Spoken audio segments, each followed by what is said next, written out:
Hi all, బాగా trend అవుతున్న boiled egg omelette without oil ఎలా వేయాలో చూద్దాం రండి. ముందుగా 2 గుడ్లు తీసుకొని బాగా బీట్ చేసుకొని పక్కన పెట్టుకోండి. స్టవ్ వెలిగించుకొని లోతుగా ఉన్న ప్యాన్ పెట్టుకొని 1 టేబుల్ స్పూన్ గీ యాడ్ చేయండి. బాగా హీట్ అయిపోయిన తర్వాత ముందుగా బాయిల్ చేసుకున్న ఎగ్ను అందులో వేసుకొని అటు ఇటు ఫ్లిప్ చేసుకొని లైట్ కలర్ వచ్చే వరకు వేపుకోండి. ఆమ్లెట్ బ్యాటర్ని తీసుకొని వచ్చి ఎగ్ పై నుండి వేయండి.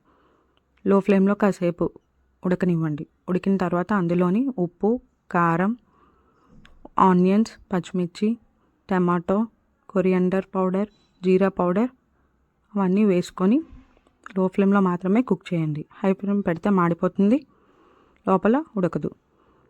తర్వాత స్లోగా ఫ్లిప్ చేసుకోండి. సేమ్ ప్రొసీజర్ నెక్స్ట్ వైపు కూడా చేయండి. ఆనియన్స్ నచ్చితే వేసుకోండి, లేకపోతే స్కిప్ చేయండి. నెయ్యి పడలేని వాళ్ళు తక్కువ ఆయిల్ కూడా వేసుకొని సేమ్ ప్రొసీజర్ ఫాలో అయ్యండి, కరెక్ట్గానే వస్తుంది. స్టవ్ ఆఫ్ చేసుకొని ప్లేట్లోకి సర్వ్ చేసుకోండి. డైట్లో ఉన్నవాళ్ళు, పిల్లలకి హెల్తీగా పెట్టాలనుకున్న వాళ్ళు ఖచ్చితంగా ఈ రెసిపీని ట్రై చేయండి. Please subscribe.